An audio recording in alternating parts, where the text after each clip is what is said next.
Bonjour, chers collègues. Good afternoon, colleagues. Meeting number 18 of the Standing Committee on Foreign Affairs and International Development, Tuesday, March 11th, 2008. And I would remind everyone today that these proceedings are televised, and so I would also ask our guests in the rows at the back of the committee room if they would please turn off their cell phones, and to each one of the participants here as well, disable your ringing devices, including cell phones and Blackberries.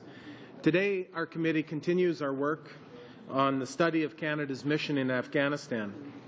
And this report that we are in the process of drafting.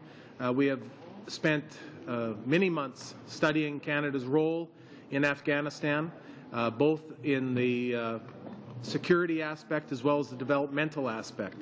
And to that end today, we will have before us witnesses representing the independent panel on Canada's future role in Afghanistan. Should we ask the media to leave?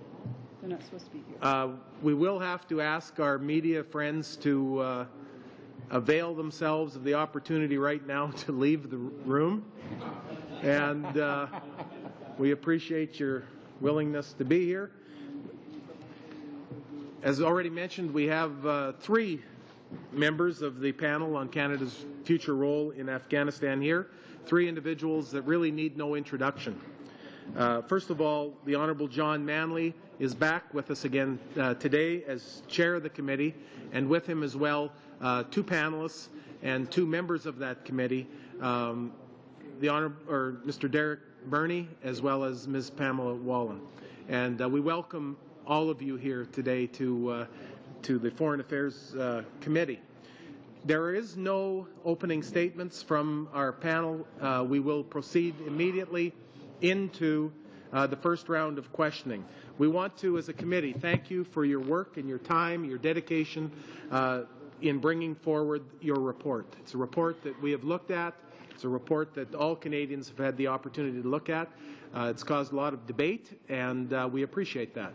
I think all parties, all Canadians want to be well educated as to what you've learned while you were there and while you met with others, and so we appreciate the hard work that you've done. Without further ado, we'll go into the first round. The first round, because we do have unanimous consent, we will have the first round as 10-minute rounds, and I welcome comments from Mr. Wilford.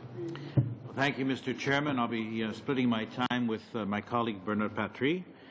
I'd like to welcome the members of the independent panel on Canada's future role in Afghanistan, and particularly I'd like to welcome John Manley, my former boss when I was parliamentary secretary to the Minister of the day, and would like to start off, Mr. Chairman. One of the main recommendations of your report was that Canada's continued military presence should be contingent on obtaining from NATO an additional battle group of about 1,000 soldiers. And the question I have is, how did you arrive at that, given the fact, for example, that a testimony before this committee on February the 14th, retired General Louis Mackenzie said he would recommend 4,000 additional troops in Kandahar province alone, 10,000 more in southern Afghanistan. Other military experts have suggested 5,000. And these numbers are drastically higher than obviously what the panel has recommended.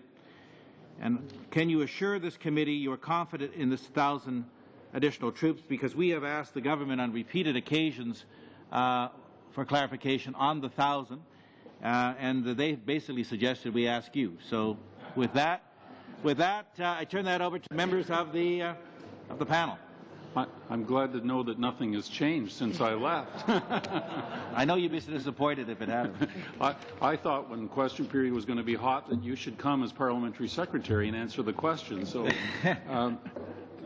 first of all, maybe I could preface answering your question by saying that coming to the conclusion that Canada's continued engagement should be conditional was one that we reached over a long period of deliberation, and really was based on a first conclusion that Canada's role in Afghanistan was one that was just and noble and right and an appropriate extension of Canadian foreign policy.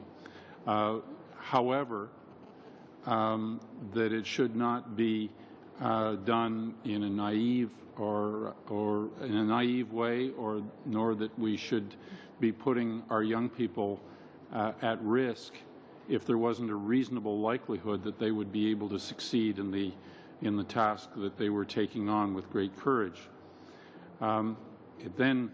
We then began to look at some of the conditions, and quite frankly, we're not military experts either. There are numbers that NATO has itself published with respect to what troop levels should be, and if my memory serves me, in the South general, not specific to Kandahar, the additional increment should be in the order of 4,000 troops, which made the recommendations that we received from our military, particularly Generals Hillier and LaRoche, that what was required in Kandahar province was an additional battle group of 1,000 soldiers. In our report, we recommended that that should be the minimum that Canada should be looking for. And what I'll do, Mr. Chairman, is okay, just invite my colleagues if they want to. I've found over the weeks we worked together, they were rather shy. But they may feel that they would like to add something to my responses. If that's agreeable, I'll just invite them to say what they feel they wish to say. Yes, thank you, Mr. Manley, and we welcome any comments from any of the panelists. Mr. Patry. Monsieur le Président, merci, Mr. Manley, Madame Wallen. Thank you to the witnesses. Mr. Manley, when you recommend deploying tactical troops, that's what my colleague just mentioned, does that mean in a way that there's a rotation of Canadian troops? Do you have visions of a rotation of Canadian troops? And my second question on page 31 in French, you say, defeated through military force alone, and you emphasize the importance of RD's development and diplomacy. Sur le côté du développement comme tel, vous nous dites... On the development side as such, you say that there should be amendments or changes to the CEDA way of operating in order to facilitate this new orientation. Does that mean that a failure by CEDA right now, there's a failure of CEDA right now, and what kind of changes should CEDA bring about to improve its success rate? Well, first I'd say that the rotation thing, yes, there is rotation of our troops right now, some coming back to Canada being replaced by others normally over a 6-month period. But as for the rotation of troops with the other armed forces under NATO, yes, we would like to have rotation in roles with the other armies because it's harder in the South, but there's not really a principle of rotation there. And what we think is necessary is that NATO should reinforce the fact that it's an organization that made major decisions concerning Afghanistan. And it's an obligation upon all the member countries to participate. But we can't simply say that there must be a rotation. I mean, we decided as Canadians decided to go to Kandahar. There's some advantage to it because now after a few years we have a far improved understanding concerning the whole situation in Afghanistan. We've already made an effort and we already have invested in there. CEDA, what we said, CEDA is important in view of our efforts in Afghanistan because the mission, our mission to date has to change the way we've been doing it. And we said that we have to put more effort into reconstruction and development in Afghanistan simply to help the population improve the situation, their quality of life.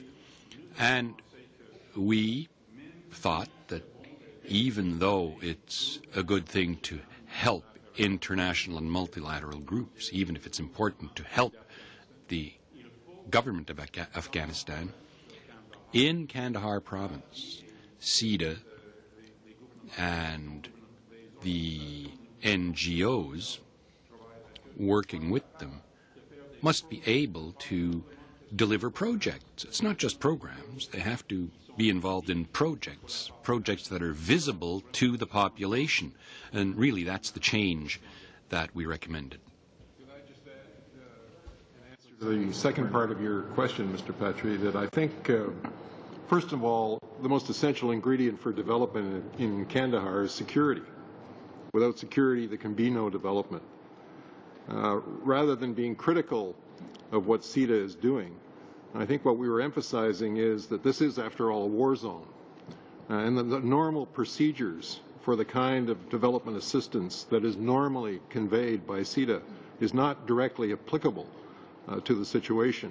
So what we were recommending, in essence, was that there be a change in procedures that would enable a quicker response by some of the more basic needs of the people in Kandahar, whose area has been made secure by our military activity.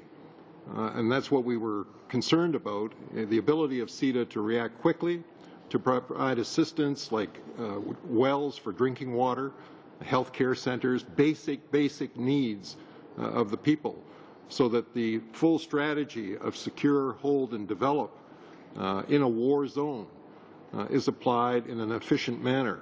So that was the change in procedure that we were emphasizing, and the change of emphasis that we were recommending was to key it more to the reconstruction effort, the immediate needs of the people in Kandahar, as opposed to the longer-term needs of the Afghan government to develop capability and competence to run as a government. Thank you, Mr. Burney. Ms. Wallen? Yes, I just want to emphasize that point, because we heard from Afghans themselves that while we are spending huge sums of money on the aid and development front, that many people weren't aware of it. It wasn't visible to them. And while they have generous feelings toward Canadians and believe that we're there helping and for all of the right reasons, they didn't know when we were helping with education or health care or those things, because a lot of the money is diverted through other delivery mechanisms, and so there wasn't credit where credit was due. And we also heard from our soldiers, from our troops, that to have a more complete image and not be just the soldiers, the troops that are tackling the enemy, but to be the people who are providing an answer to the problems that the Afghan people face, makes their job on both fronts easier. It makes the soldiers' job easier. It makes the development and aid workers' jobs, if those are seen as an entire package and not the military and the development seen as separate forms. Thank you. We will move to the next. Madame Barbeau, vous avez 10 minutes. Merci, Monsieur le Président. Thank you, Mr. Chairman. In your report, you haven't mentioned anything about a deadline, a date by which Canada should withdraw. In doing that, you're sort of dismissing the opinion of Canadian citizens who said, as a majority, that they wanted Canada to withdraw. So not only is the 09 date not used, but we don't even have another date by which Canada would withdraw. Now, we're in a coalition with other countries, and we don't understand why Canada should continue to be working in the most dangerous part of the mission, whereas other countries, in our opinion, could also do the job, and we could do other or take care of other elements of the mission with which Canadians are more familiar in terms of aid. And as for the deadline, some of the lower countries recently said that the Netherlands said that they'd want to be out by July 2010. So why couldn't Canada do the same thing? Why is it all on our shoulders, this responsibility of providing aid? Does that mean that Canadian citizens should consider that we're in Afghanistan indefinitely? Thank you, Ms. Barba. Mr. Manley. First of all, I'd say we have to understand that we're not alone. We don't have any partners in Kandahar province, but there are others to the south that are also in danger and do very difficult work. Next to us, in Helmand province, we have the British with the Danes. There, the Netherlands are in Oranjega with the Australians. The Americans are in the east and the south with the Romanians. So it's a difficult task that we chose, but we're not alone. We're participating with the others, and we think that NATO has to find a partner for us, participating with us in Kandahar province. Now, why did we not recommend a deadline? We discussed it, but we figured that, I don't know exactly how it was translated in French, but we said that our mission should not be. Mais c'était pas possible pour nous vraiment de déterminer.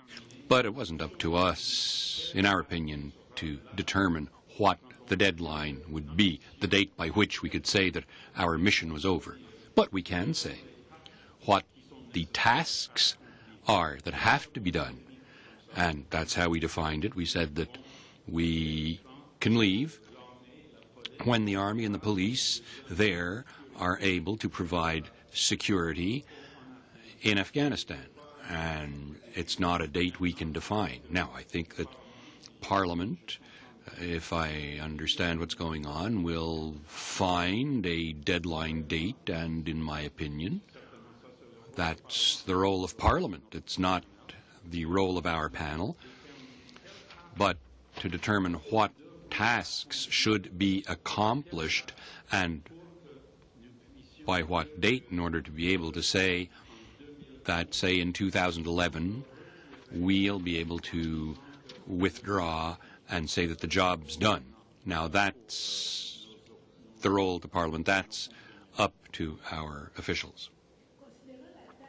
Considering the task and what's left to be done and all the criticism about or by the Manley report concerning the mission to date, considering that, do we think that adding 1,000 troops to the Canadian soldiers there will give an efficacious result? Because the results are very limited from what we can see. So 1,000 soldiers in one single area, I mean, there's soldiers elsewhere, but I imagine they have the same problem. I mean, we're looking at, what, 58,000 soldiers in all. So 1,000 soldiers in one part, what kind of a difference can they make? Yeah, it's a good question. And I'd say first that it's not our job to determine how many soldiers are necessary for the whole country of Afghanistan. It's not us to determine, not up to us to determine that. We don't have to give an opinion on that matter. I mean, you have to understand, Canada has some 2,500 members of our armed forces in Kandahar, but there are surely 1,000 Canadian soldiers in the battle group. So when we say that what we need is a 1,000 soldier battle group more, that will actually double the number of soldiers that are in Kandahar on the ground, helping us to actually go through with the strategy Mr. Bernie's just explained. That is to hold the land we've won in order for peace and reconstruction to continue and develop.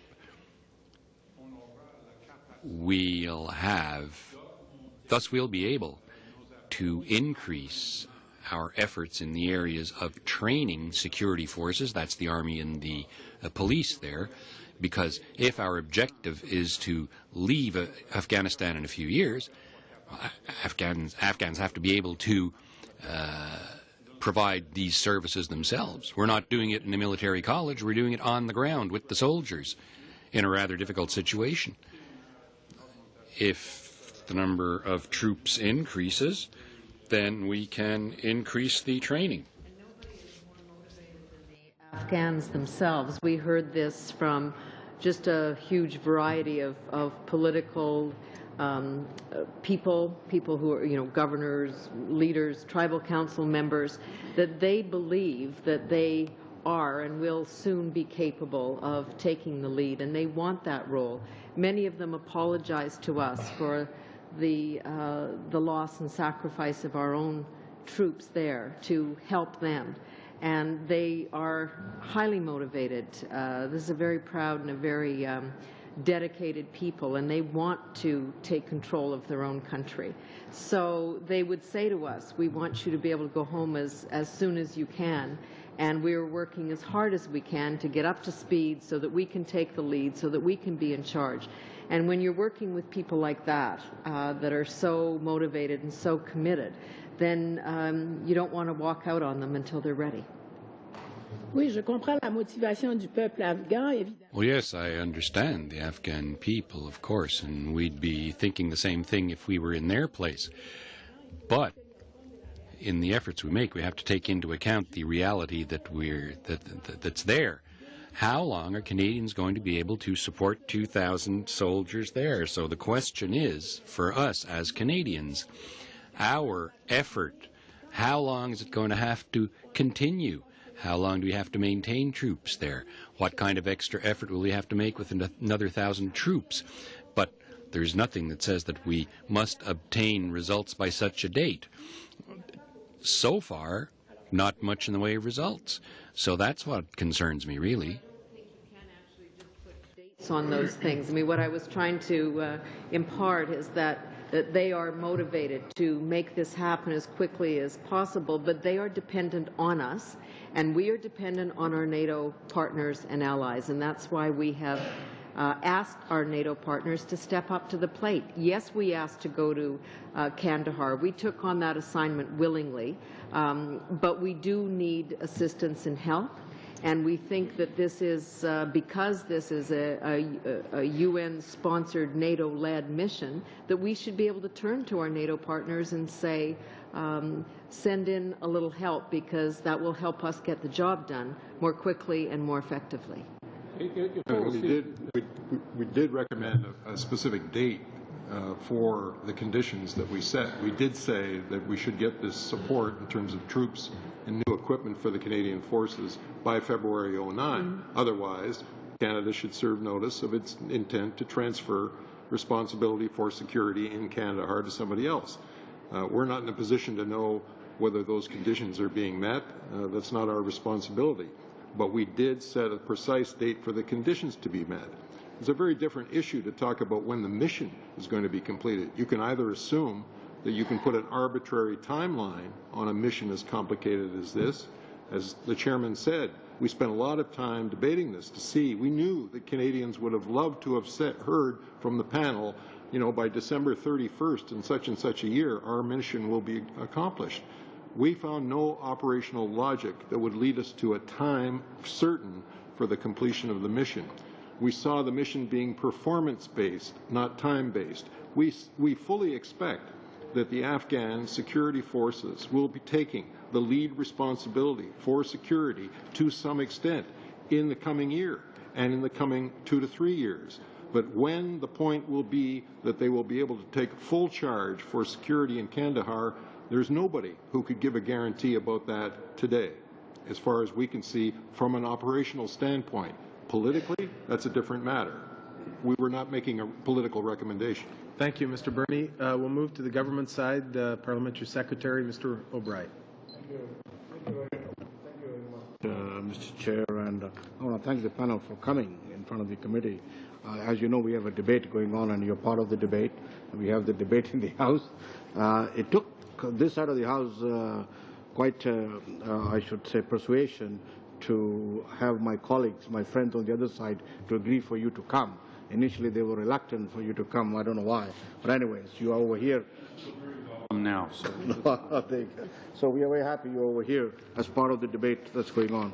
As you know, since your report was released, that the government has taken concrete steps to implement the number of your recommendations that you have stated. And of course, even this motion that is in front of the House to be debated with the input from the Liberal Party as well.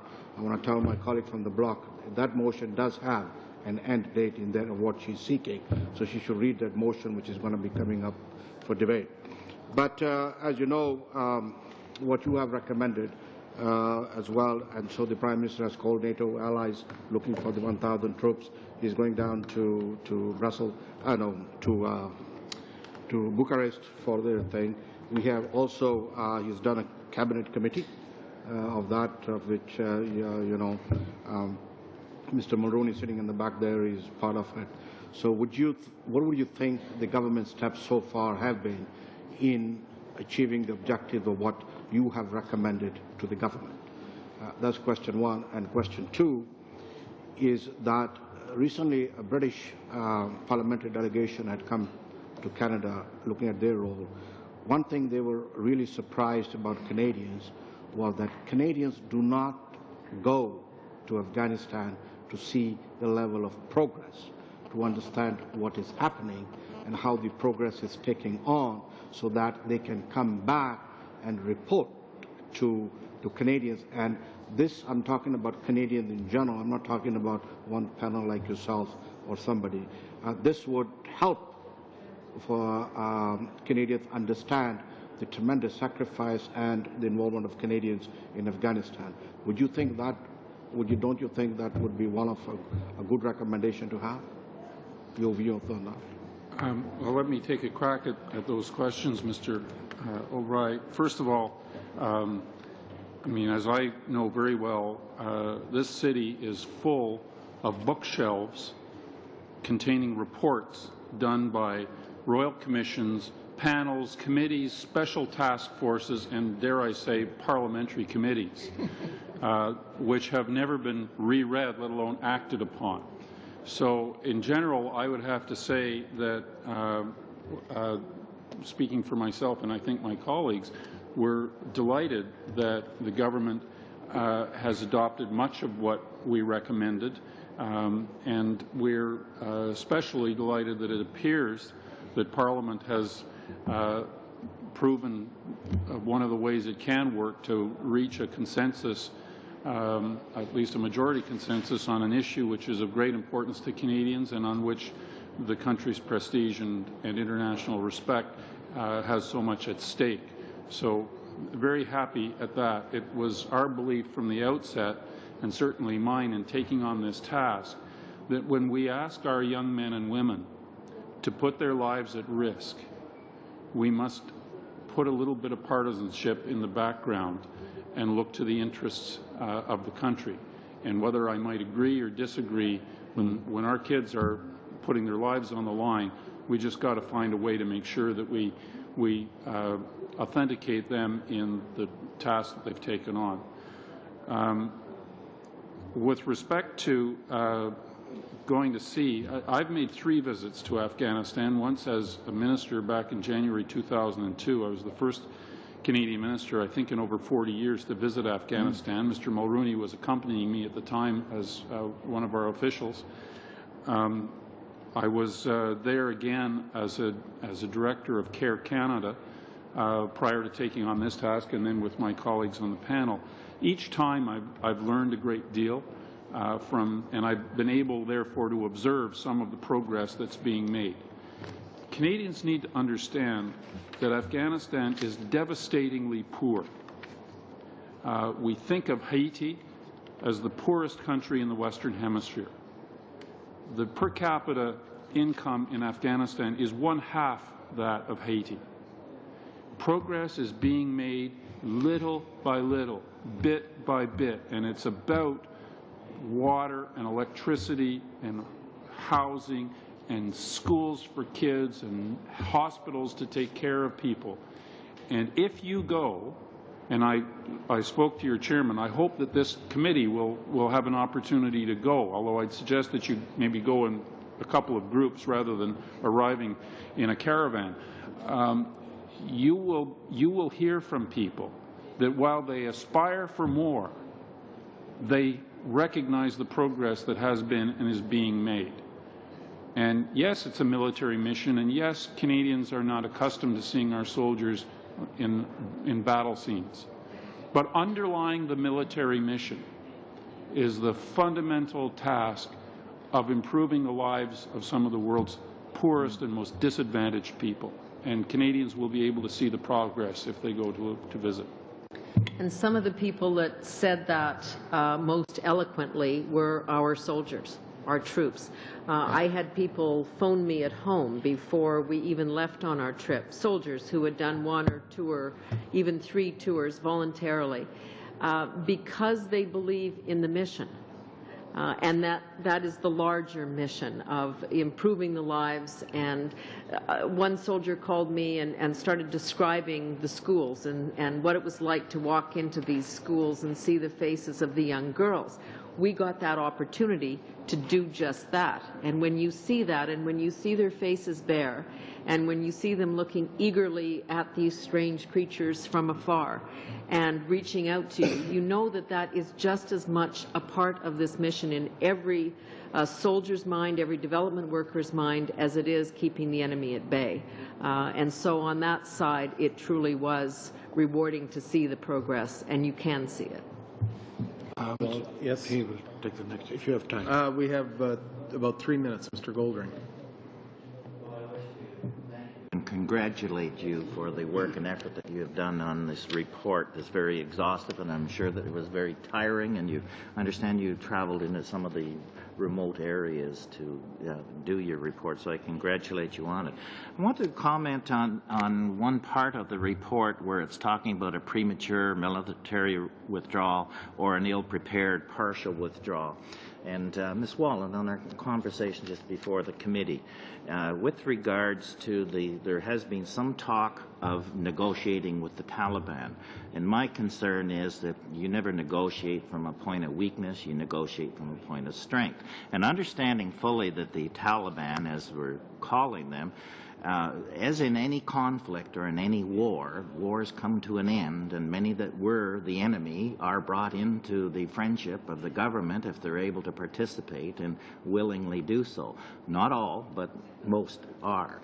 And from a point of the concern for this negotiation or leaving too early, that with the issue of the Taliban, what is the feeling of the women of Afghanistan, the parliamentarians? Do they, to a person, are you convinced that they, to a person, do not want to return to the old regime of the Taliban? Is this something that is just not negotiable to them? Because where do you start? Do you remove women from Parliament? Do you take away women's rights? So are you convinced that from a women's perspective that there is much work to be done yet, and it's just too early to leave that issue until that part of it is complete? Yes, it would be absolutely fair to say that we did not meet anybody who thought it would be in any way acceptable to see a return of the Taliban regime.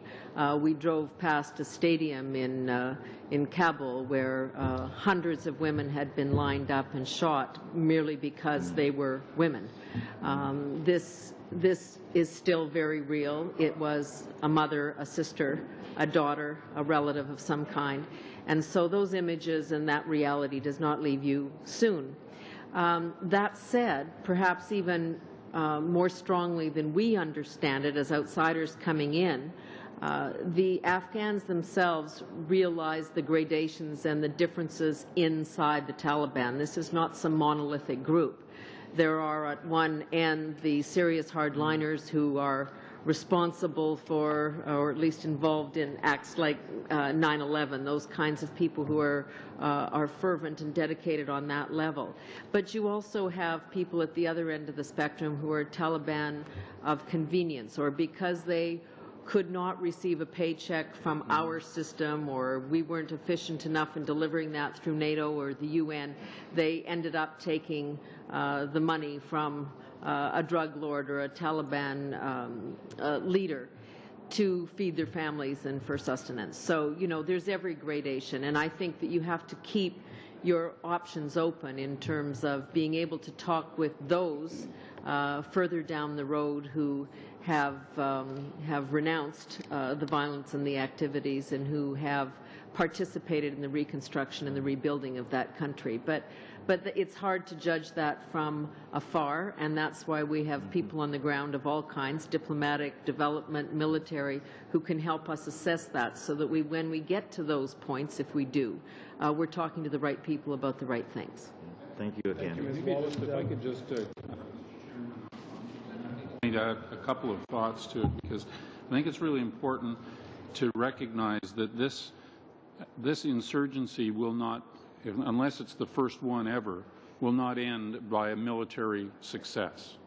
It will end because of a political agreement that will resolve some of the issues that are there. So you know, we mustn't. I mean, as we said in our report, some of the Taliban committed very serious offenses. Some of them, quite frankly, should be taken to the International Criminal Court in The Hague for things that they did, for example, in Bamiyan province, to the Hazaras people who are Shiite, some of them for other acts of incredible atrocity that were committed. But we must not lose sight of the fact that ultimately a political solution must be found. It must be conditioned, of course, upon appropriate respect for human rights, including the rights of women and others. It must be conditioned on the renunciation of violence. But we mustn't get ourselves into the position where we think that there can be no political reconciliation possible, and that we're prepared to fight to the last Taliban, because quite frankly we will never reach that point. Manley, we'll go to Mr. Doer. Thank you, Chair, and thank you to our guests for the work they've done and for being here today. And just to clear the record, it wasn't, at least I'll speak for myself as an opposition member, not wanting to have you a committee. It was the way in which you would present yourself a committee. Initially, the government came forward and said to have a joint committee of defense and foreign affairs, and to have you present, as well as government members, and to be televised, and then it would go to the House, which we said, no, thank you. We have our work we're doing as a committee. We are independent from the government, and this is how we arrived at your being here today, just for the record. And I thank my colleague for his comments on that. However, let's turn to the task of your report. And I echo my leader and others who have said they encourage all Canadians to read this report. It's something that is extremely important for reasons aforementioned. I think it's safe to say that the question before us, before Canadians, before Parliament, is not whether Canada should help or aid Afghanistan, but how. And I say that as someone who is from a party that has a different view than the government and of the official opposition now on how to do that. One of the recommendations, and we've already touched on it, is to provide 1,000 more troops from another NATO country. It seems to be emerging, and it's not a surprise to me. I think this has already been agreed upon, by the way. I think it's a matter of where they come from. But it looks like, if not France, it's probably the United States. One of the concerns I have is the command and control.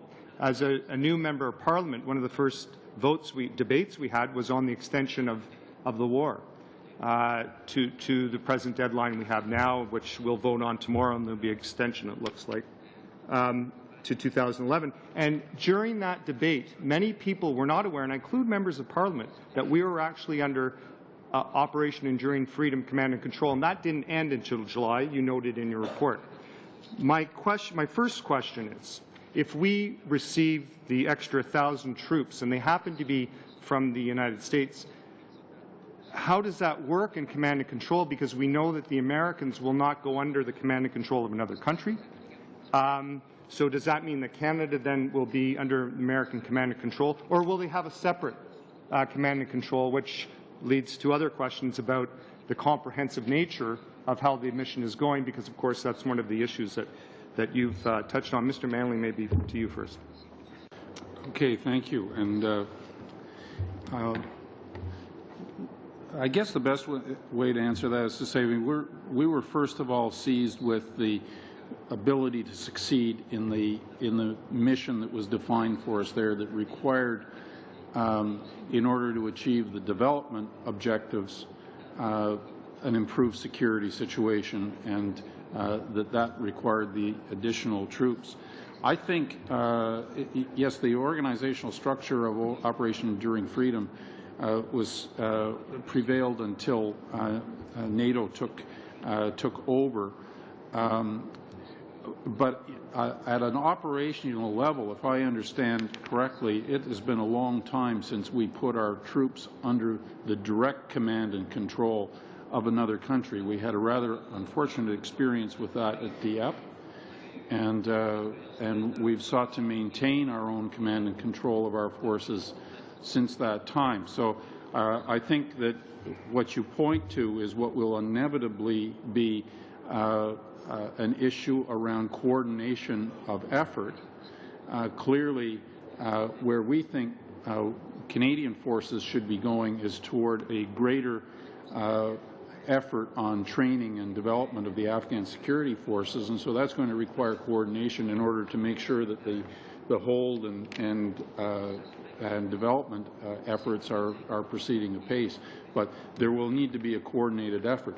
There's command structures, you know, for the Regional Command South, which we're part of. Currently, it happens to be a Canadian that's in charge of that. Prior to that, it was a Brit. But that doesn't mean that they tell the Canadian troops where to go or what to do or how to conduct. I appreciate that. You understand my concern, though, is that under the operational practice of the Americans, and there are still 12,000 troops under Operation Enduring Freedom presently in Afghanistan, as you know. And I guess it was brought to this committee by Colonel Capstick and others as a real concern. Who are we following? And I agree with you. I hope that we don't follow what I think is the wrong direction and the wrong mission, which is solely the counterinsurgency, you know, the simplistic language, find the bad guys and kill them and get them. I don't want to see our folks in that. In fact, I had a phone call yesterday. He talked about making sure that we contemplate this thoroughly and seriously. I talked to a constituent whose son is serving, and she totally disagrees with the mission and is very concerned. It was actually calling me because of that, because of the vote coming up.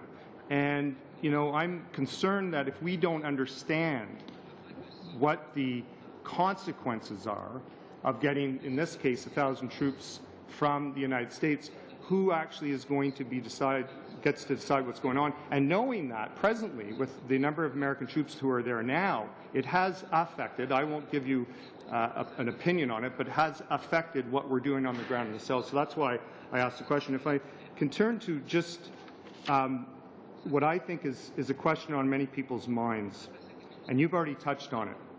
If everyone, there's a consensus on you can't win this militarily. We've heard it over and over again from people who are in the military, from people in development, from people on opposition, government side. Well, not so much the government side, but you hear it time and time. Well, there we go. We have heard it just now.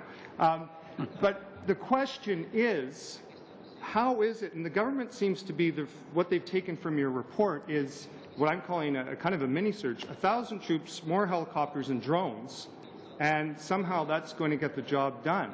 I didn't see that in your report.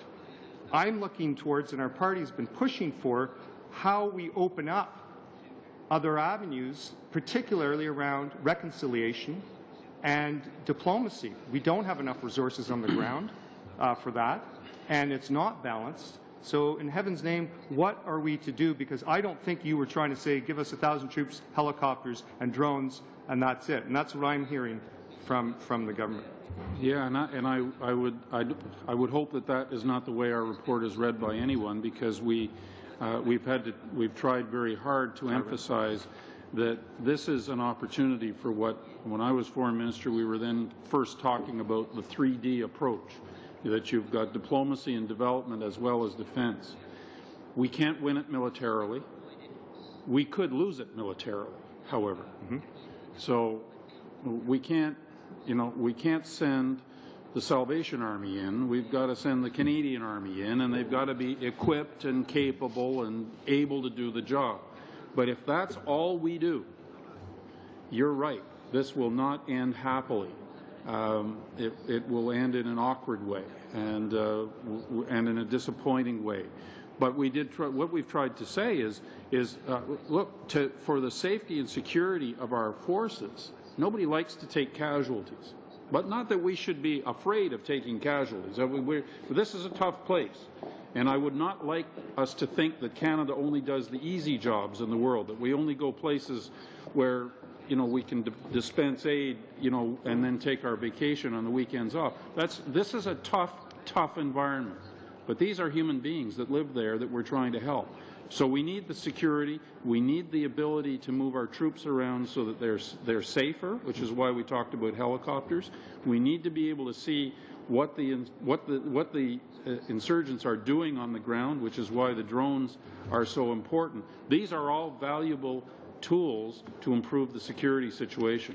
But goodness, if we forget the fact that we're there to improve people's lives, to give them a government that can look after them when we're gone, then really we're wasting our time. Just a couple of points. I mean, you can't separate the equipment from the mission. It is our intention, and it was our fervent belief, I think, on the part of the panel members, that it is our responsibility as a country to look after our troops and those that we ask to make this kind of sacrifice before, during, and after. But certainly the during, they need that equipment. And when you see the situation, and we were fortunate enough in some cases to be in helicopters, and our young soldiers are on roads which are filled with IEDs, and they are losing life and limb.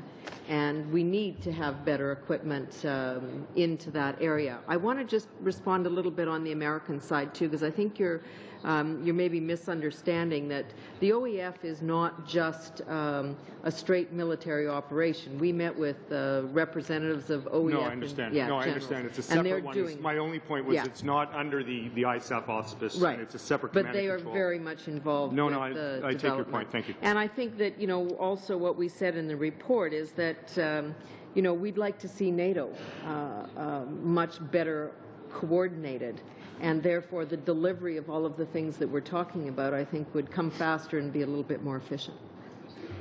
We'll move back to the government side. Mr. Khan, please. 5 minutes. Thank you, Mr. Chair. Thank you, panel.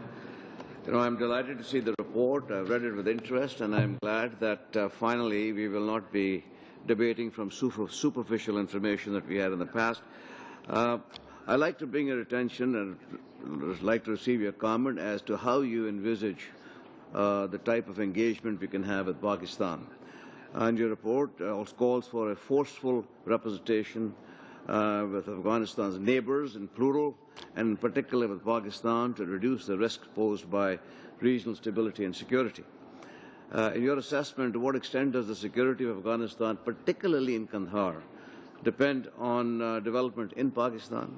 And I also like to add that when you wrote this report, these comments, there was a lot of disturbances in Pakistan, and I agree, the insurgency thrives in chaos. But since then, there has been an election. The country seems to be on the road to democracy. And if you talk to the Pakistanis, they will tell us, as they will tell you probably, that they have 100,000 soldiers deployed. They've taken heavy casualties. They have one full corps deployed in Peshawar. So I would like you to shed some light as to what type of engagement. Are we talking about two different prisms, also to carry out, increasing the capacity to tackle the problem, or strictly a diplomatic offensive? Khan, Mr. Manley. And I'm going to ask Mr. Burney to make some comment on this as well from his experience. But I'd say, first of all, I think we observed the elections in Pakistan with the first sense of optimism about the state of affairs in that country in a long, long time. As we noted in our report, it was we were writing around the time of the assassination Benazir Bhutto, and things look very grim indeed. And I think the defeat of the Islamic extremists in the election can only be described as a promising sign. There is no question that the inability to secure the border between Afghanistan and Pakistan, together with the financial assistance that has been so readily available to the insurgency, we think, as we said in our report, to some considerable extent from the Gulf states and from citizens of Saudi Arabia, is undermining the safety and security of Canadian forces and other ISAF forces in Afghanistan. So therefore, if there were a way to deal with this, needless to say, that would be very promising. And therefore, I think that most of us would agree, most of us on the panel would agree with the assessment that Pakistan has been perhaps the most dangerous place on the planet, and its future impacts directly on Afghanistan. What can Canada do? I mean, truly, we are limited in our relations with Pakistan to diplomatic measures.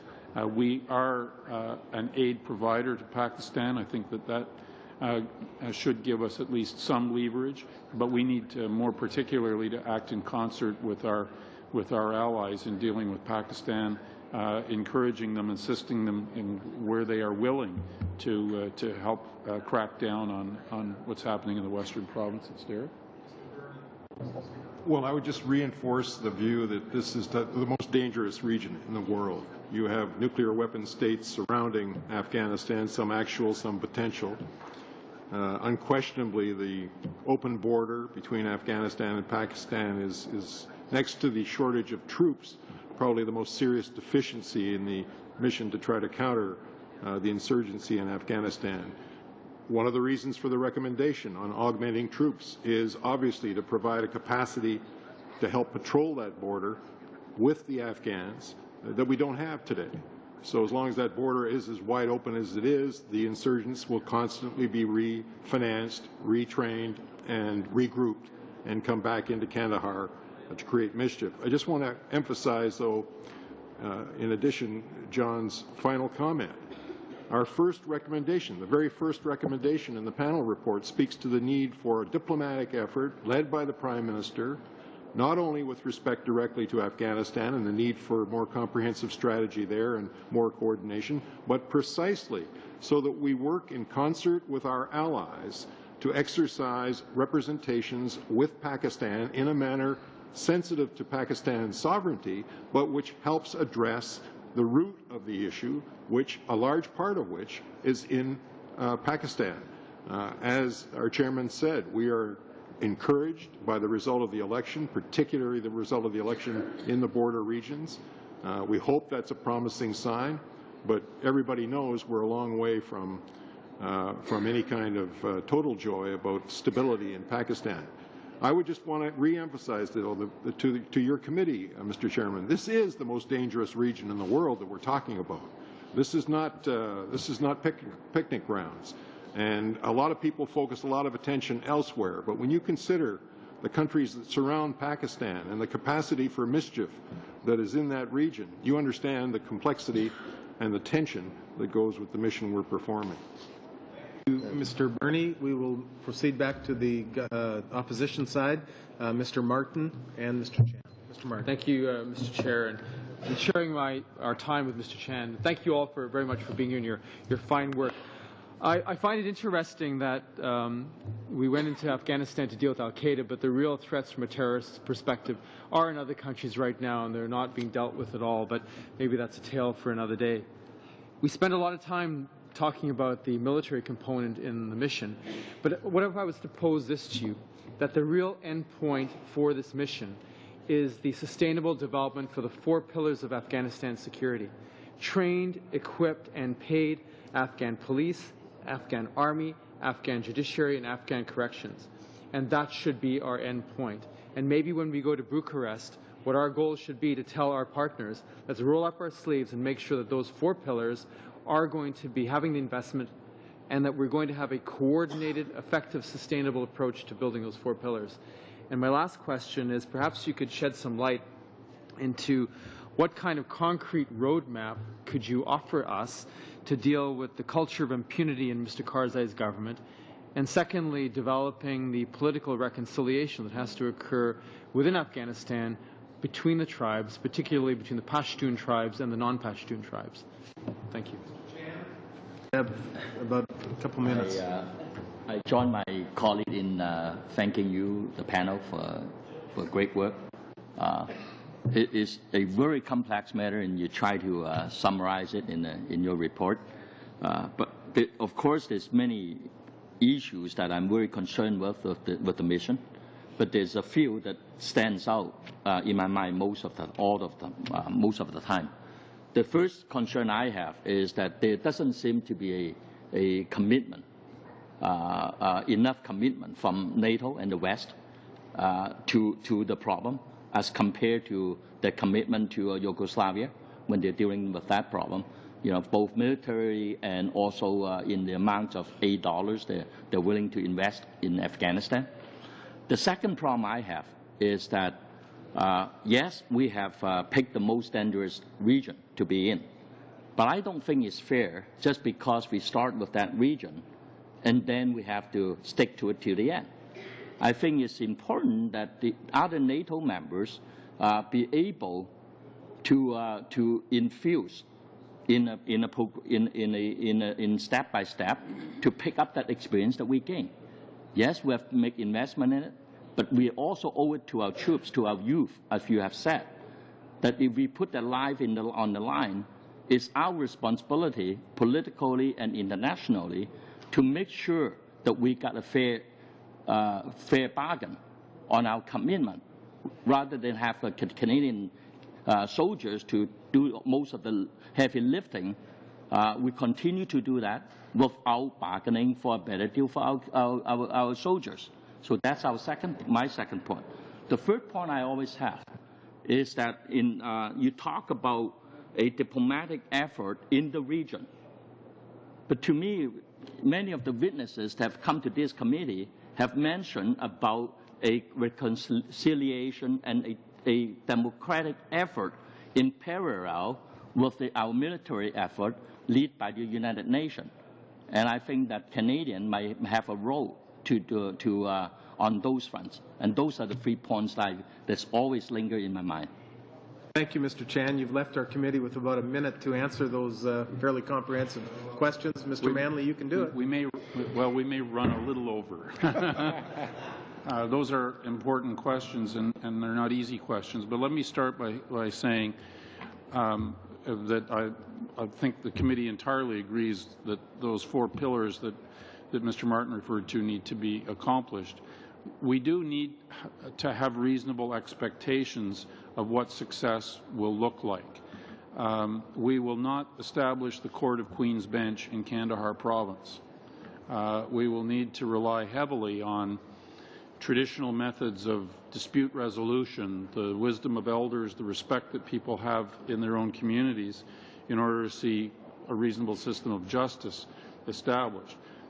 In the case of the police, it takes time to train police. It takes longer to train police than it takes to train soldiers.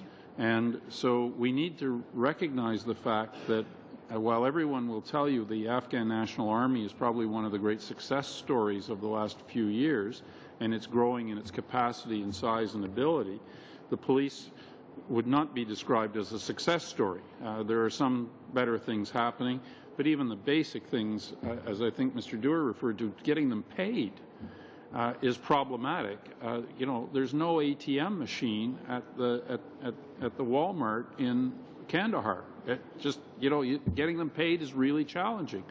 Well, if you don't pay your police and they get killed at a faster rate than soldiers, it's not surprising if they set up a little bit of a toll booth on the highway. So these are important problems, and one of the reasons that we called for very active coordination of effort was to try to tackle some of those, as well as the question, as you put it, the culture of impunity.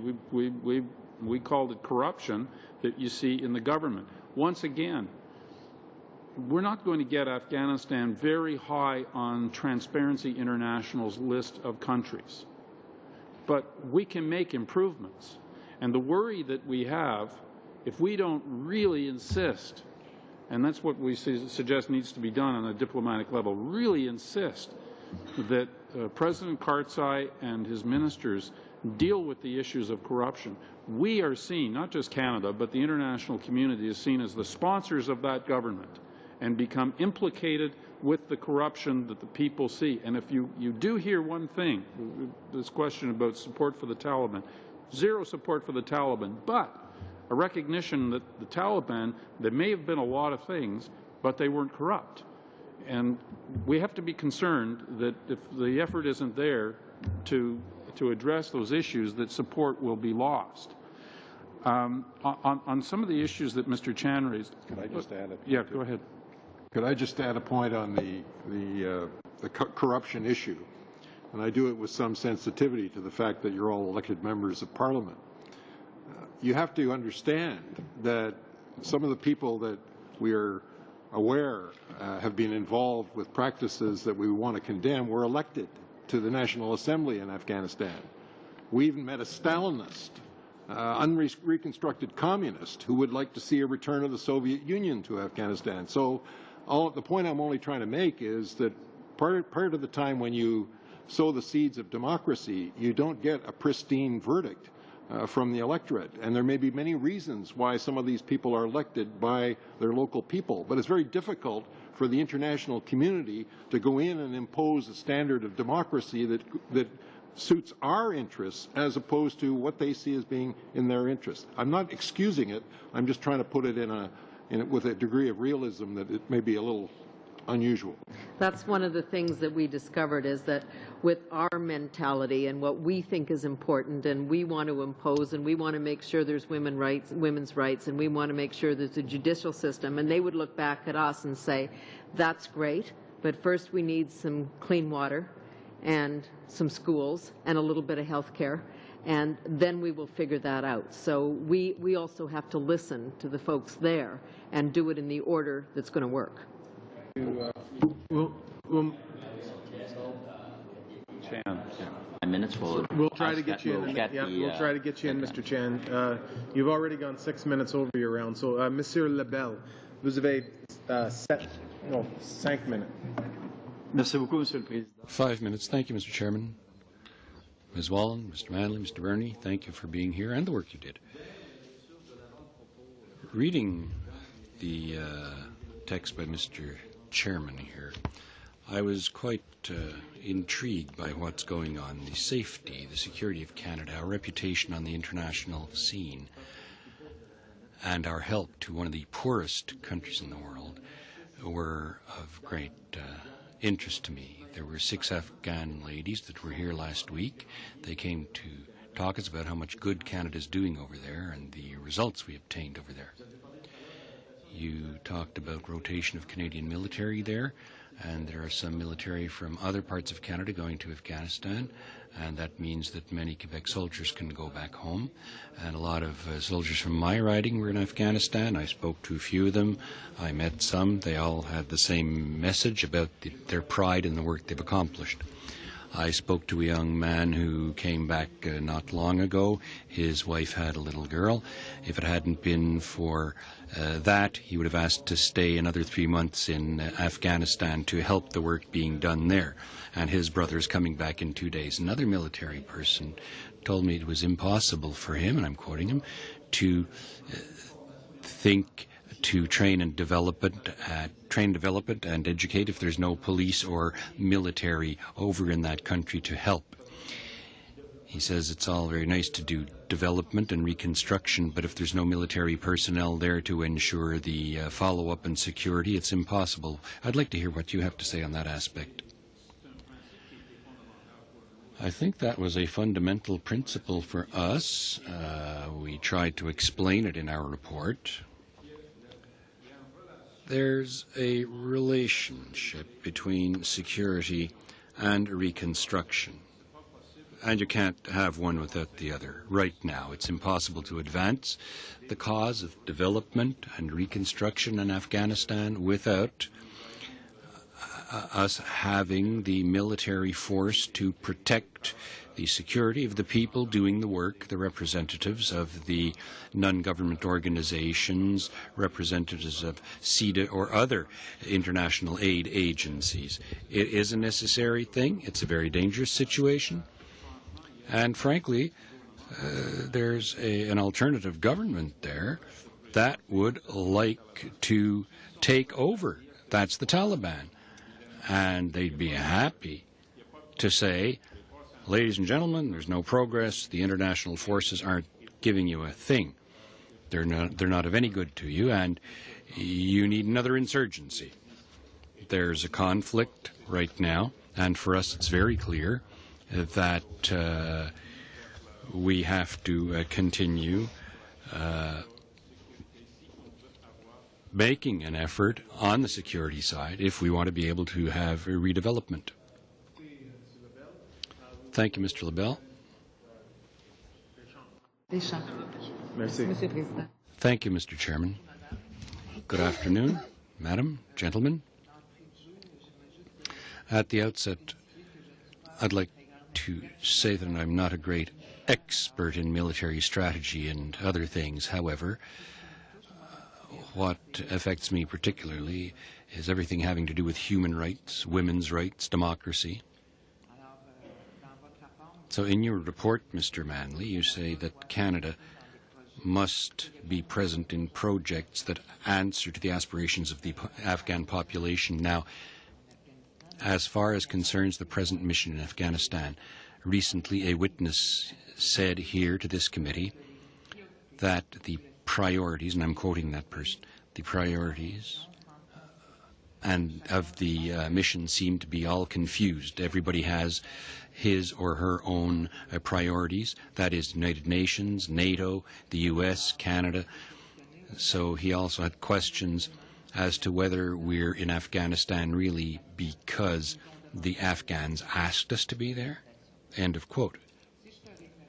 Now, if I refer to the questions of that witness, it's because I have a lot of questions on what Ms. Malalaya Joya said. You know, that Afghan parliamentarian who was kicked out because of her criticism of the government, the Afghan government, and who said that the presence of Canada in Afghanistan changes absolutely nothing to the situation of women in that country.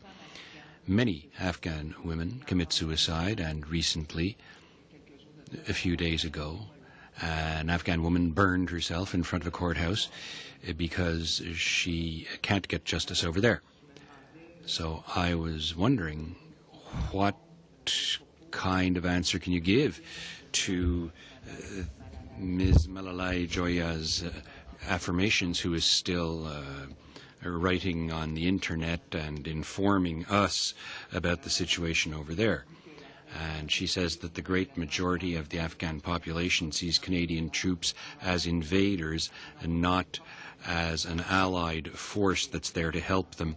And finally, in conclusion, she says that the Canadian presence in Afghanistan changes absolutely nothing to the situation of women in that country. Thank you, Ms. Deschamps. I'll try to answer. I don't know what her points of reference are for that statement, but I can tell you. My first visit there, I mentioned it. It was in January 2002, when I was Prime Minister. I went to Kabul. I visited a project that was a CEDA project. It was organized by the NGO called CARE. That's why I accepted to participate with CARE Canada and work with them. That's a project where they were trying to give enough food to the widows of Kabul in order for them to continue living. That was the situation then. CEDA was one of the only international organizations that continued in Afghanistan, working in Afghanistan during the Taliban period. I met those widows, 30,000 widows in the town of Kabul. The CARE project and Canada's project was a project to help 10,000 of them. It was simply a matter of giving them a bag of wheat, a bag of beans, and no chickens, and a bottle of oil, canola oil, for a month. And one woman told me, "Sir, my husband was killed during the Civil War, and I had 6 children. The youngest was 6 months old. And first I worked, but when the Taliban came, I wasn't able to work anymore. And when you go back to Canada, could you tell Canadians, thank you, because they kept my kids alive." Now, our panel came back, went back to that same project 6 years ago, still CEDA, still CARE. But it's not just a humanitarian project anymore. Now, those widows are in a development program. They have micro loans to help them set up and create the capacity to work on their own. It's a huge transition over a few years. So, are we going to say that it's just as good to live in Canada? No, it's not the same as living in Canada or the States. No, not at all. It's a country that's 2 times poorer than Haiti. That's a problem. Has the situation improved? Well, I mean, your witness is going to say that to us, but with my eyes, my own eyes, I saw the improvement. There. I just wanted to add a little something. The witness I'm referring to, Mr. Manley, is a retired Lieutenant Colonel, Mr. Landry. Thank you. Mr. Albright, please. Thank you. This is a question I'm just posing to the panel here. As I alluded to the British parliamentarians coming out here talking about Afghanistan and their contribution and all that, one of the questions I asked them was, is there any political party in the British Parliament that is asking for an immediate withdrawal of British troops leaving this thing out? And they said no, not a single one. Yet here we have, of course, as one party who has alluded to that factor, and there's a difference of opinion that says we should leave now and then do all the other things. My question would be, what impact would that statement have, in your view, back in Afghanistan? Not here. The people in Afghanistan, but we, in our debate here, you see, have this issue of withdrawal immediately. Right? Does that have a negative impact on our security? Does it have a negative impact on reaching a political settlement that we're all talking about is quite necessary out there? Because then they would say, well, why do that? And it seems to me also, of all the other countries, nowhere else there is a party that asks for that. I know this is a little political sensitive issue, but I think it is best, it needs to be addressed, I mean, we just can't put it under the rug, let's just go head on it. Mr. O'Brien, of course, I don't do party politics, and we didn't try to write a report in any way that was written from a partisan point of view. And I think most fair observers have said that we were critical of governments, plural, of different political stripes in some of the things that we said in our report, and we made recommendations that were fundamentally based on our view of what was in the national interest. And if I could put that in this way, if you if you believe that Canada should have an active role projecting Canadian values abroad, then that's a principle. And if you subscribe to that principle, then you need to ask yourself, how does any country do that? You know, I mean, I've held this view for a long, long time, and I held it when I was the Minister of Foreign Affairs. There are essentially only three ways that countries influence the world and project their values. There's development assistance, there's diplomacy, and there's defense. Now, it's entirely legitimate to take the view that we should only do one or two of those things. That's a legitimate point of view. It's not a point of view that I share, because when I became foreign minister, I actually thought that Canada punched above its weight in the world. It's something we'd all said, and we were all very proud of Lester B. Pearson's Nobel Prize and its legacy. What I discovered was that, in fact, in many of the international clubs of which we were members, we didn't have much of a voice, because, quite frankly, for years well, you know, I said it once and the Prime Minister didn't like it that much, but I'd say it again. We sat at the table, and when the waiter came with the check, we'd excuse ourselves and go to the washroom. And that's not a way to project our values.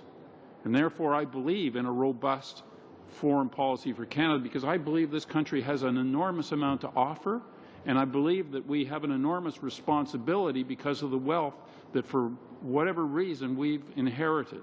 Therefore, it's our duty. Now, I'm not going to take issue with anyone who thinks, yes, but we should only do development assistance and maybe some diplomacy, or we shouldn't do military. That's not my role. I don't agree with that point of view. But I will take serious issue with anyone that says Canada should just retreat into Fortress North America and not play that role in the world. On that, I'd take them on. I think that there are implications, and we saw as other countries debated whether they would stay or go, that it doesn't help for those that are fighting for democracy and freedom on the ground. It does make it a little difficult. We can't solve all of the world's problems, but I think that, you know, when we see these results of polling across the country, you know it from talking to your own constituents, I'm sure. Canadians don't see themselves as a spectator nation. They see themselves as a participant nation. And the question is, are we living up to that self-image? And we need a bit of a reality check on where our contributions are and what we're doing. Afghanistan, I think, as John has said, has put us back at the table. We are there in all of the 3 Ds. We are there in every way. The presence is real. We now have voice because we are putting our lives and our values on the line. And so it does give us respect in the international community, and I think that's valuable because you want the Canadian voice to be shared. We need to be able to comment and to criticize NATO and our allies in it, because if we believe in a multilateral approach in those organizations, the UN and whatnot, we need to be able to criticize it. But you can't do it if you're not a participant, if you're not there. So now that we are at the table, I think it gives us our voice back to really engage, not just to solve the problems of Afghanistan, but for us to deal with some of the issues of the international community and whether those mechanisms like the UN and NATO are as effective and efficient as they can be. And we have a responsibility and now a right, I think, to engage in that conversation. I would like to conclude the non-political discussion that we just had very quickly by quoting my chairman. It's always useful with the former Deputy Prime Minister to quote him. If Canada is not prepared to participate in a mission that is mandated by the United Nations, that is coordinated by NATO, that is at the request of the Afghan government, whose people desperately need us, then precisely where are we going to perform that kind of mission? And if the answer is we're not going to perform that kind of mission, then that means we might as well shut down the military and rely exclusively on the United States for our defense. Thank you. And with that, we'll move to our NDP. Mr. Dewar. I just think I appreciate the points from my colleague. across the way, and I think I prefaced my comments last time, my last turn around was to say that it's not about helping Afghanistan, whether we should do it, it's how we do it. And for those who have a certain stereotype in their minds about our party, should know that it's not to withdraw to any fortress, it's to engage, and I know, Mr. Manley, you appreciate that.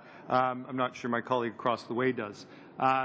And in fact, as someone who left university and went and worked for 6 months in a war zone, at the age of 22, I have a personal experience of what it means to be in harm's way, and I was doing it not in the military but as a development worker. So I appreciate the fact that there's other ways of doing it. I also have to say that the 3D approach that you mentioned, Mr. Manley, sadly isn't in balance right now. You said that in the report. At committee, I had a deputy minister, when I asked, where's 3D, because it wasn't being mentioned in his presentation, he said, we don't use that term anymore. We now use the whole of government approach. My concern is that we aren't in balance. We know that today we hear that there's $1 billion over budget in terms of the military expenditure. We hear from on-the-ground people that the situation in security is getting worse. The day-to-day lives of Afghans is not getting better compared to a couple years ago. Civilian deaths are up, and some of those sadly have to do with the conflict that we're engaged in. Not meditated by us, of course, but that's the cold, hard reality of what's going on in Afghanistan. We've heard time and time again from people who've come before a committee saying we have to change the way we're doing things. And they point to the other 2 Ds. The fact that the diplomacy, and I was shocked at committee when I heard that we had 9 DFATE and 6 CETA people on the ground. The government's since changed those numbers. But how the heck do you do 3D? Well, they don't do 3D. It's called whole of government approach. When we don't have the requisite resources, I know you mentioned that in your report. But I also have to say, and we haven't brought it up today, is the way we're doing our development. You, Mr. Manley, were with CARE before. I want to quote you another John, and that's John Watson. As you know, he's been very critical of how we've been doing development. He said, there's no question that there are many more schools being burned than being built. And that's because the military is engaged in the building of the schools. The schools are looked upon as part of the conflict. My question, I guess, is around signature projects. I believe, after hearing from witnesses of people on the ground, that they're not the way to go. And quite frankly, Canadians, I don't think, care if there's a Canadian flag on the school, particularly if, as Mr. Watson says, it's going to put people in harm's way. 2 comments, I guess, or 2 questions, the 3D and how we do aid, and is the military actually the appropriate vehicle for delivering aid and doing aid? Mr. Manley. I'd say first, I entirely agree that we've been deficient in the resources we've made available on the other Ds. But I'd have to say, although we've kind of got the image in Canada that we're doing all the heavy lifting and the military is dominant, I mean, let's face facts here. We've got 2,500, and we can't put another 1,000 of our own troops in. Britain is not twice our size. Mm-hmm. They've got many times more soldiers, not only in Afghanistan, but elsewhere in the world than we do. If you look at any of the spending numbers and pick the D, any of the 3 Ds, look at the spending numbers relative to other countries that we should see as our peers, we are vastly deficient in our expenditure. But within our own envelope, how much we're spending on military, we're about a 10-to-1 is roughly the coefficient. And in development, I mean, we've talked about these targets for years. I mean, I'm happy to say that I brought in an 8% annual recurring increase when I was the Minister of Finance for development assistance. I'm sad to say that on the testing, the department does on what the focus groups think of your budget as you read through it, it got the lowest score.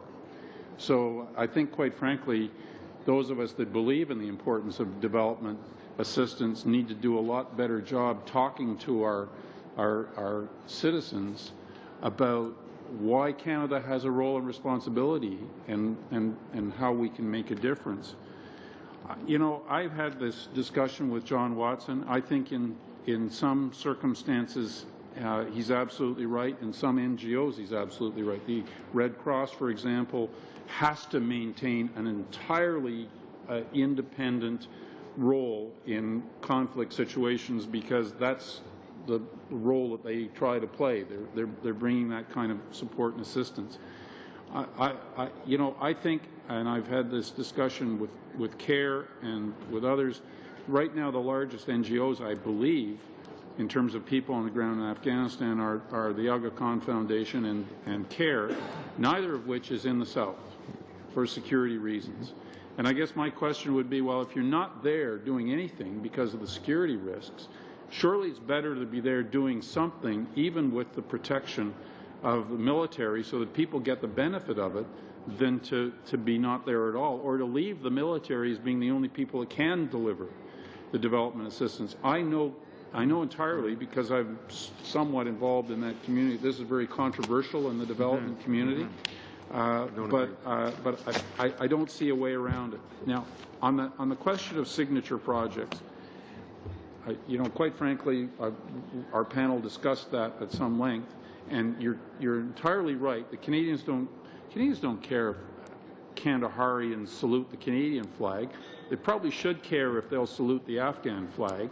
And we ought to be doing things that try to promote the development of confidence in a government structure that is going to provide assistance to its people and not threaten its neighbors or allow its territory to be a training ground for terrorism. So we've got to somehow or other create that environment. That, in fact, is what will enable us to move our military forces out when there's confidence that there's an Afghan government that's able to do that.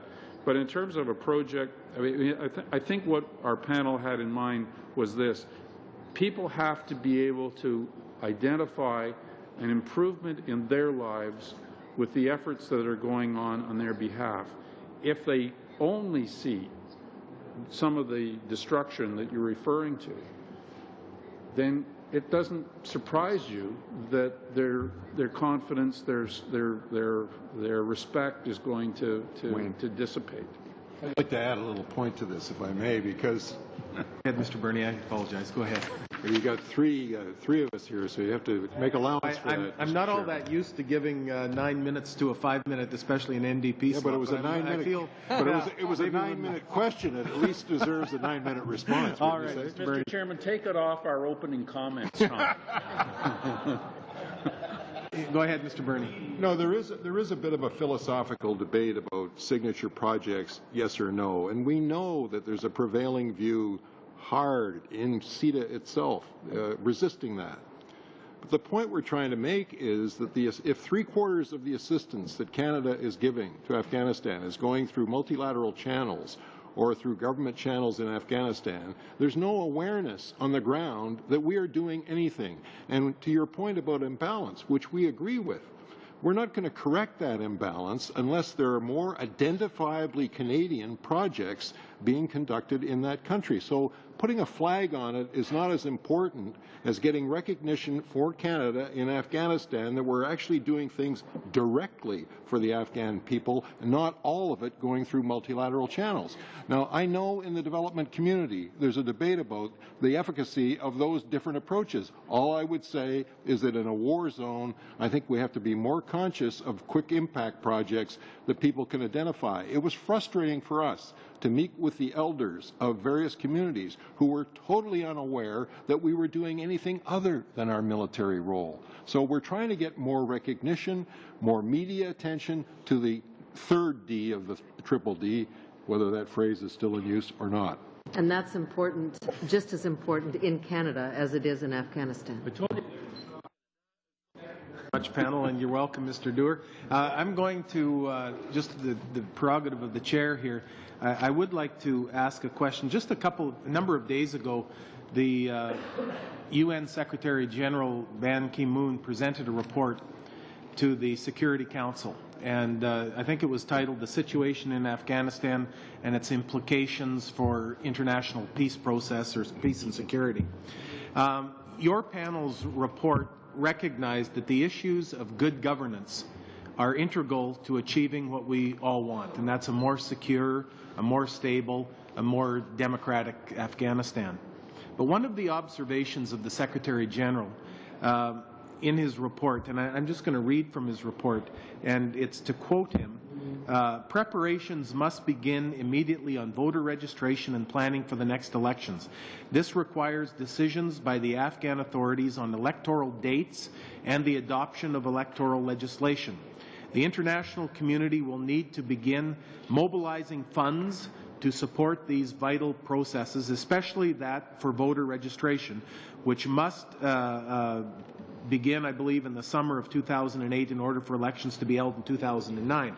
So can I ask your panel to look ahead and comment on how they would recommend, or how you would recommend, that Canada assist in this next crucial stage, not just of elections, but of the democratic process. I think Mr. Doer's question on signature aid and things like that as far as democracy. Mr. Martin brought out the four, the corrections, the judiciary, the police, the military, the four areas there. But how can Canada effectively, not just, beyond the military exercise, how can Canada effectively play a role in the democratic process that's going on in Afghanistan to really make a difference there, I guess, in that area?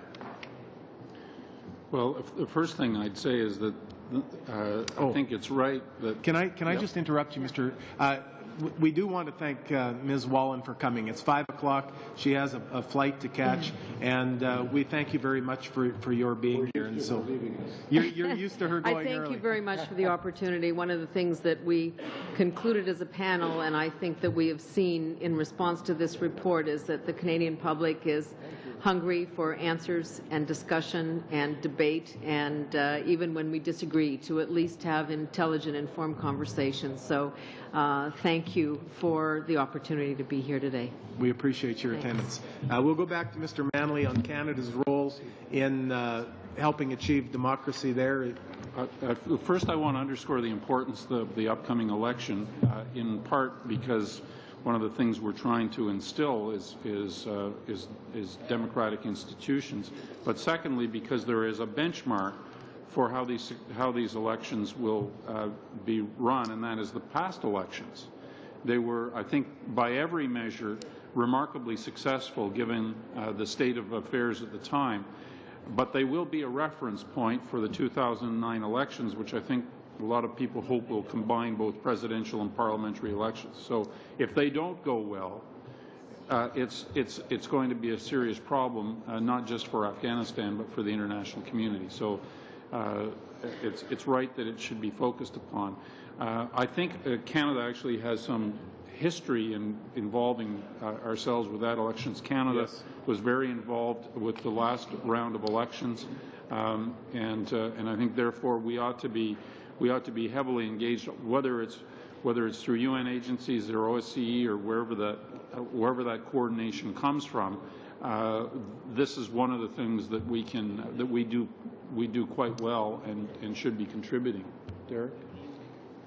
Mr. Well, I would add, first of all, that obviously improving governance is a top priority from a Canadian perspective as we understand it. I just wanted to add, it's my understanding, Mr. Chairman, that it was a Canadian firm, a Montreal-based firm, that provided all of the basic security for the elections that were held in 2005, 2006. And so I would hope that since they were conducted in a very efficient fashion with security of the polling booths across the country, I would hope as a Canadian that that same Canadian firm would be responsible for that portion of the elections coming, because in this kind of environment you can appreciate just how important having a secure polling environment for the electors is. Thank you very much.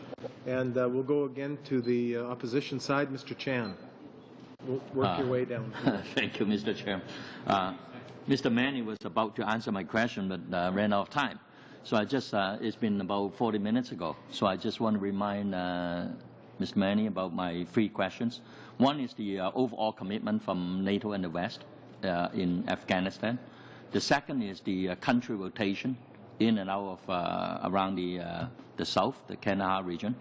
The third one is whether it's appropriate to have a parallel democratic process led by an eminent person authorized by the UN in parallel with the military intervention that we have now.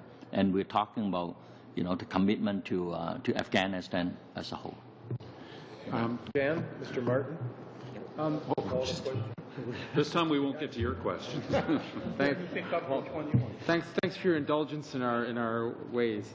When I spoke about the 4 pillars, I hope that I'd ask you, what comes out of Bucharest is actually that we focus on, with our NATO allies, the establishment of hard targets in terms of numbers and timelines for those 4 pillars, so that the Afghan people know when we're going to leave, and we will be able to know what our hard assets are that are required to achieve those targets. My question, though, is in every map that I've seen over the last year, Taliban influence has actually increased in the country. Can you explain, from your perspective, why Taliban influence is in its ascendancy as opposed to in decline? I guess they all want to take a crack with 4 questions. Continue, Mr. Petrie. Some of these we may, if you need the answer after, we would even appreciate a written response if possible. Mr. Petrie. Merci beaucoup. Mr. Burney talked about the most dangerous region, for sure, with a neighboring country with nuclear weapons. My question, do you have any opinion concerning, for me, I talk the silence of China and Russia on this issue? Okay, and Mr. Wilford. Mr. Chairman, I just very quickly ask about empowerment at the village level, which, when you take all these national elections aside, the real issue is what are you doing at the village level in terms of clean water, electricity, etc.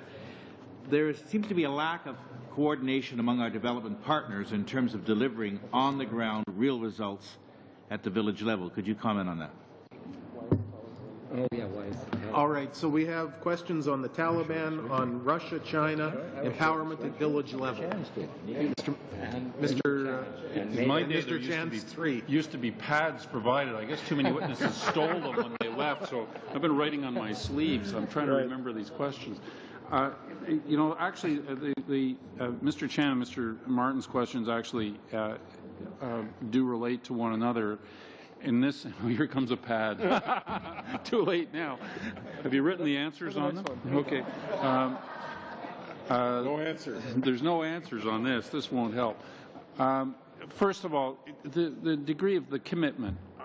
This is one of the messages in our report, and one of the reasons I think that it's actually being read outside Canada is we have tried without exaggerating it or making it too dramatic to make it clear that the status quo is going poorly.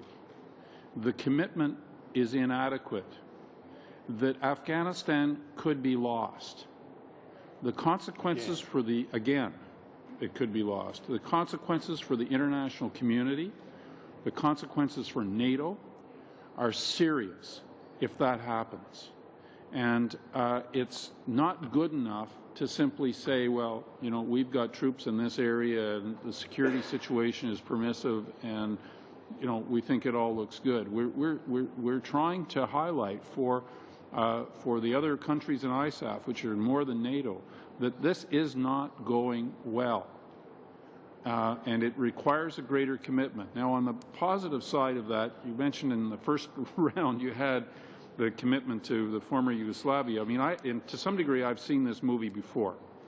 Because when I became foreign minister, first went to NATO ministers' meetings, the conversation was about the former Yugoslavia. Canada had 1,800 troops in Bosnia at the time, and the recurrent refrain was, why are the Europeans not more committed to reconstruction and security in the former Yugoslavia? After all, it's part of Europe. And there were lots of excuses, and there was lots of hot air, and but I think you would have to say at this point in time that NATO members in the European Union and others have responded to the challenge, whether it's in Bosnia or Kosovo more recently, with a much greater commitment, and Canada is no longer there. One can hope that we'll see that recreated in Afghanistan if the message can just be heard that this is not. There was a concept. You're right. You said, and I'm sorry, we're going to have a hard time getting all these questions done. But let me talk while we're at it. When we went in 2001, it was to pursue Al Qaeda. That was the issue of the day. We didn't actually foresee that the Taliban government would collapse like a cheap suit. They weren't defeated. They just went away. And they took their time and they regrouped and they rebuilt and they waited until the attention of the international community, particularly the West, was distracted by what I've called the folly in Iraq. And the consequence was that things could get regrouped in Afghanistan. And before we knew it, we had an all-out insurgency on our hands, partly because of neglect. It's a risky place, and it's going to require a degree of concentration. Rotation? There's no principle of rotation. I mean, we rotated out of Bosnia. Should we expect to be rotated back in? We're part of a military alliance. We've got a task to do. We stuck up our hands and volunteered to go to Kandahar, and that's where we are. And my own view, and this is what's reflected, I think, in our report, is that we say we went to Kandahar for whatever reason, because we actually don't know what the reason was when the government took that decision. But I think that we do need to look at ourselves as Canadians. And I understand that your constituents get tired of this issue. They don't like hearing that soldiers are getting killed and brought home. They want to change the channel. Let's watch something else. Let's watch Darfur. Let's watch something in Southeast Asia. It's frustrating. It looks like it's not going well, but we've taken on a commitment, and it's an important one. And therefore, we've got to deal with it responsibly. We're a senior member of that international community. We better be dealing with this that we've taken on in that way. And I've forgotten what the other questions were. I'll pick up. China, Russia, and China, and the village level. I wrote them down. I actually wrote them down. I used to be an official, not a politician. So I wrote the questions down. I'm used to having officials write them down. But I want to just add to the point about commitment. The dog that doesn't bark on this whole debate is what John alluded to in his comments. There's no question, but the commitment in Afghanistan has been distracted by events in Iraq, by the #1 player in the military mission and the civilian mission. Don't forget, the Americans are not just involved militarily, they're making a huge development assistance contribution as well. One of the encouraging things going forward, in my opinion, and it's far easier to find negative things to focus on in Afghanistan. One of the encouraging things about Afghanistan going forward is that in the eyes of the aspirants for the presidency in the United States today from either party, this is the good war. This is the one they know they have to win in their terms of winning. So it seems to me that part of the distraction of NATO and the reluctance of NATO is a bit of a reflection of the distraction in Washington about the priority Afghanistan has had. I don't think that that's going to be a problem going forward. On the high-level representative, absolutely. The issue of the lack of coordination of the international civilian effort, the multiple agendas, each country doing its own thing. Even within the United Nations, you have individual agencies of the United Nations doing their own thing. There's a desperate need for a high-level representative pulling together the power and the capability of the UN in a concerted way. Unfortunately, the appointment of Patty Ashton did not materialize. We have to hope that there will be some other form of high-level representative that will give that.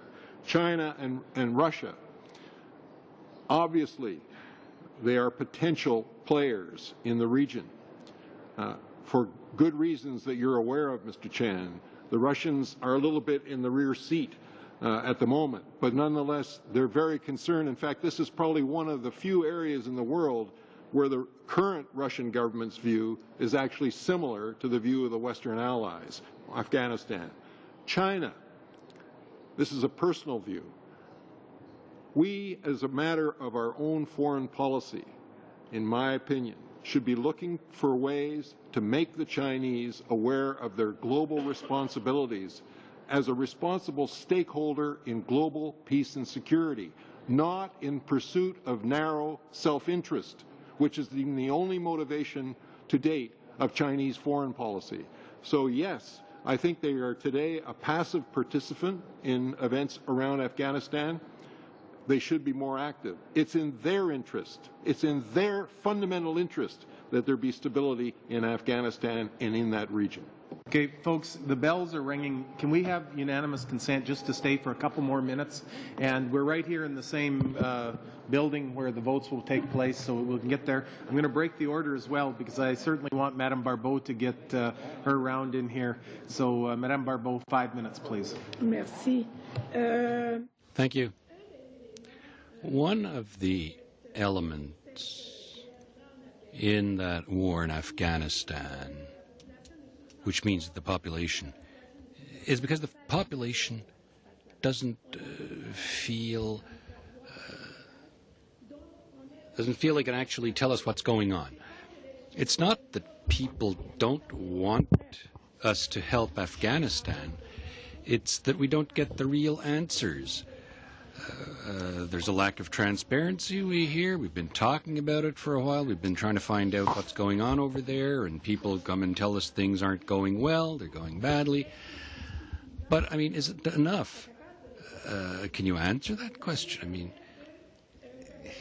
allow us to refer it. And you talked about children, and Mr. Burney said something about putting up flags to show that what Canada does, but the people don't see what Canada is doing, and we don't see here what Canada is doing over there. And I remember I was born in Haiti. Unfortunately, we often hear about Haiti as being the poorest country in the world without having lived there. Anyway, it's part of reality. Now, when there were natural catastrophes, they used to send food, always with the little flag on it, and the United Nations identification and whatnot.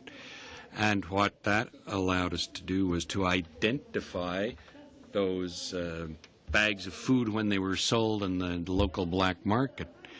And I remember the kids saying, why are they doing that? I mean, not just why are Haitians receiving the aid, selling it, but why do those who give us the aid act in such a way that that aid goes to the black market? And that's one of the elements that I'm finding or not finding. We're parliamentarians here. We're trying to get answers, and we're always wondering, well, why are we there? What actually are we doing over there? And we can see that the focus is changing all the time. At one point it's to get rid of the Taliban, then it's to save the women, and it's always something different, the reason we're there for. And we're doing good things for good people, fine. Of course, the people who are getting the aid are happy to get the aid, but at the same time, they're still stuck in the same situation they were in the first place. They can never get out of it. Those who have the least lose the most, if you will. And listening to all this, I mean, these are real human people. And we want to help them, so-called, but at the same time, there's a whole strategy that means that we're really unable to settle the fate of the world, if you will. I mean, it makes one desperate, but that's what I actually feel. We never get a real answer. We never get a real picture of what's going on. And once again, it's a projection of our capacity to do things. More comments, and we thank you for that. I'm going to ask Mr. Goldring. He'll have the last question of the day. Thank you, Mr. Chairman. First point I'd like to make as a former member of the Royal Canadian Air Force in the 60s that I hope we never send our military in harm's way without the best of kit. I think that's extremely important as a comment. But you spoke of Haiti before and some relevancy and some comparison of Haiti, and speaking of democracy, of course we did a study of Haiti, but being there on the ground in Haiti was invaluable to give us a perspective on the country. And one of the things that I noticed that came out of that was the real sense, as you said, Mr. Manning, an election doesn't necessarily make democracy, that there's a lot more involved to it than that. But one of the other things that I did notice in Haiti was that the education system in the schools, and I know we can build our capacity on governance, we can build our capacity on political parties, we can build all of these other things, but something that came through very plainly was that many of the citizenry didn't understand what their representative would be doing for them, their member of parliament. There was a very poor understanding of it. And one of the recommendations that came through was to, one of the important things, as in Canada, is to take it into the schools. And I know you've been building the capacity on the schools, but the next thing is to work on the next generation and the generation to follow, that they be aware and seized with the importance of what improving of democracy means on the long term. And is that one of the observations that you made too, or could you comment on that on the long term, next generation and the generation to follow too, because those will be the people. Thank you very much, Mr. Goldring. Comments on that, Mr. Manley? Well, you know, we didn't get into what they should be teaching in the schools. You know, it's so basic at this point. We met with a group that was very proud of their school having been built, but their main concern was that it was inadequate in size because there were so many children that they could only attend school in 4 shifts a day. So each child got 2 hours in school. And then the next problem in the education system is teachers being trained and paid. You know, you're building from the ground up a system that has so far to go, and that's why I think our expectations need to be reasonable in terms of what we can achieve and what we really expect. And I think that, quite frankly, we have been all over the map. I mean, Madame Barbeau makes points that I think we made in our report, that in terms of transparency, in terms of communication, this has not been well understood by our population, and we are asking them for enormous sacrifice in terms of our young people as well as our treasury, that if we don't tell people unequivocally what it's all about, then it's no wonder that they want to change the channel. Now, I'd also say that there are lots of reasons why we're there. We shouldn't think that there's only one reason. Education of children, education of women is one of the reasons that we're there. You know, establishing a security is one of the reasons that we are there. Making it more difficult for Al-Qaeda to use Afghanistan as a training ground from which to attack populations elsewhere is one of the reasons we are there. Trying to get a handle on the poppy cultivation, which is destroying societies around the world, is one of the reasons we are there. There are a lot of reasons that we are there, and they are good reasons. But the failure to have a coherent strategy that encompasses development, the political side, and the security side is potentially going to undermine our success in achieving any of those objectives. Thank you very much, Mr. Manley and Mr. Burney and Ms. Wallen. A couple of times today, Mr. Mulrooney has been referenced here, and I know, Mr. Manley, you made mention that you went with him once to Afghanistan. We just want to welcome also Mr. David Mulrooney. He is the head of the new task force on Afghanistan, and he was your secretary, from what I am told.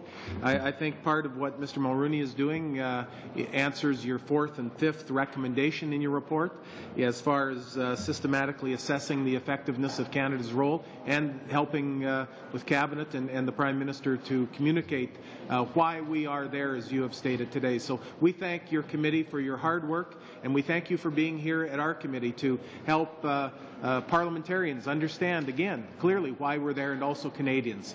Thanks for your attendance here today. Pleasure. Thank you. Mr. Manley, thank you very much. We are adjourned. There you go.